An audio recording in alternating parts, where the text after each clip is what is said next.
سلام و درود به دوستان تریدر عزیز. به چالش یک ماهه تحلیل روزانه طلا خوش آمدید. همینجوری که میدونید ما یک چالش یک ماهه داریم که هر روز تحلیل طلا رو من ساعت 10 شروع میکنم به ریکورد که محدوده هاش رو برای سشن آسیا و لندن آماده داشته باشید. اگر علاقه‌مند هستید حتما کانال رو سابسکرایب کنید. خب دیروز ما ناحیه هایی که دوستان مشخص کردیم با هم، یک دونه ناحیه رو اینجا مشخص کردیم داخل تایم فریم 15 دقیقه که گفتیم انتظار داریم قیمتمون از اینجا یک واکنشی رو به ناحیه 5 دقیقه ما داشته باشه، یعنی دیتا رنجمون اینجا بود و این ناحیه رو گفتیم که یک بریک ایون جذابی داریم که انتظار داریم قیمت خودش رو یک بار دیگه به این بریک ایون برسونه و ویدیوی بریک ایون رو داخل ویدیوی دیروز براتون گذاشتم. اگر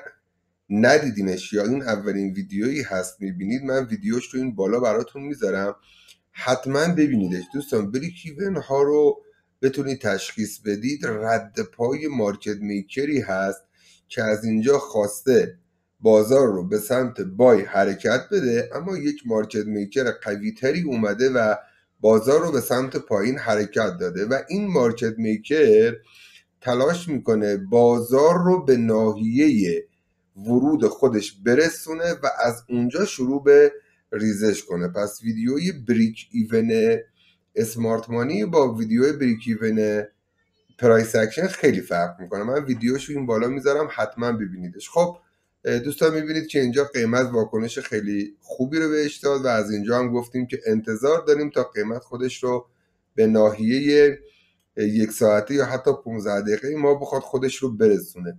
دوستان ببینید، یکی از چیزهایی که داخل مسیر قیمت خیلی کمکتون میکنه بحث IPO و EPO هست. خب دوستان میبینید ما اینجا به راحتی میتونستیم تشخیص بدیم بازار ما اینجا IPO بود و هنوز EPO نشده بود و این ویدیو رو حتما ببین که این بالا میذارم. این کمکت میکنه که مأموریت قیمت رو بتونیم شناسایی کنیم. خب دوستان طبق وعده‌ای که داشتیم خدا رو شکر تو این مدت تحلیل‌ها که طبق روال پیش رفته، اما خب بازار دیگه باید حواستون باشه توی ناحیه‌ها حتما تاییدیه رو داشته باشید. طبق روالمون باید کلا پاک کنیم و بریم از سراغ تایم فریم دیلی با هم دیگه شروع کنیم. خب دوستان ما این اوردر بلاک دیلیمون رو که هنوز پابرجا داریم، قیمت خودش رو بهش رسونده، اما من خیلی دوست دارم خودش رو به این بدنه بخواد برسونه، یعنی این بدنه حداقل استفاده بشه. پس من این اوردر بلاک دیلی رو فعلا اینجا برای خودم در نظر میگیرم. میدونید که ناحیه های دیلی ما هم زرده. بریم داخل تایم فریم یک ساعته. دوستان ریفاین یک ساعته ما این وان سی آر رو هنوز داریم، یعنی این کندل سوینگ رو هنوز داریم. یک بار انتظار داریم قیمت خودش رو به این کندل سوینگ یک ساعته ما برسونه. از لبه این دوستان میتونه یک واکنش خیلی خوبی رو داشته باشه ناحیه یک ساعته ما و بعد بخواد بیاد برای این شادو.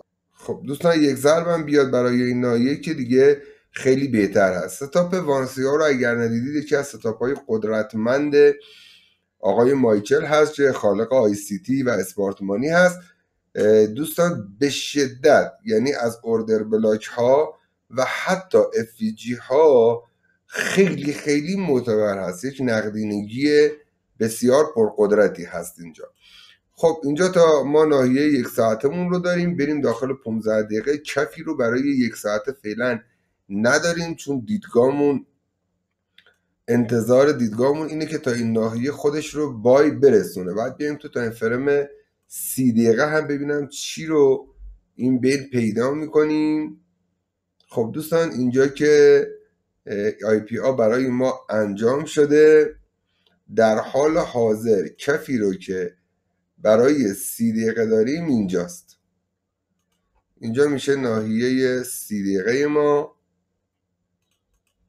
بذاریم عددش رو هم با هم بزنیم که حواسمون باشه. با شکست این ناحیه خیلی مراقب باشیم که البته دوستان این رو ما در واقع این رو میتونیم، اینجا بوده این اوردر بلاکی که خب این مصرف شده دیگه، درسته، همین اینجا این گش رو من در نظر بگیرم بهتر میشه. خب ما اینجا برای شکست انتظار داریم که با پولبک بهش ادامه حرکت رو بخوایم بگیریم.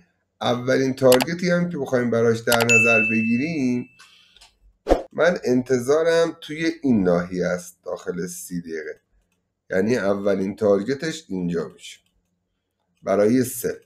خب بریم داخل 15 دقیقه. در 15 دقیقه که دوستان ما کندل هیچ اوردر بلاکی رو اینجا نداریم. این ناحیه برای ما هنوز IPA هست. این ناحیه که میشه عددش رو برای بچه‌هایی که الان تو سل هستن تا اینجا رو میتونیم برای تارگت در نظر بگیریم که میشه 29.0670. اینجا میشه IPA هم. خب من توی 15 دقیقه کفم داخل 15 دقیقه میشه اینجا هم کف من داخل 15 دقیقه هست که دوستان دیگه تو کفا ما انتظار بای داریم و با شکست کف پولبک بهش انتظار برای ناحیه بعدی. دوباره شکست اینجا خیلی راحت.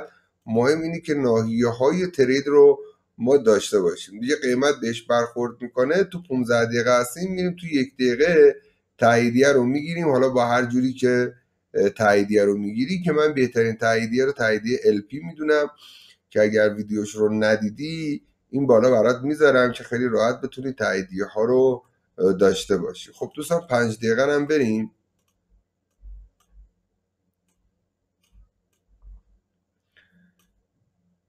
تو 5 دقیقه و 15 دقیقه هم ناحیه های کفمون همینجاست. فعلا سقفی رو ما نداریم و فعلا به بای فکر میکنیم. فعلا ما بایر هستیم تا اینجا رو اگر بشکنه میتونیم دیگه کم کم به سل ادامه روند فکر کنیم. اما اگر از اینجا بخوایم بایمون رو داشته باشیم تا این ناحیه انتظار بای رو داریم. خب دوستان اینم از ویدیو 16 اسفند 1403. امیدوارم از این ویدیو خوشتون اومده باشه. یادتون نره کانال رو سابسکرایب کنید تا از ویدیوهای جدید بیخبر نمونید. تا ویدیوهای بعدی همیشه پرقدرت و هوشمند معامله کنید. یا علی مدد.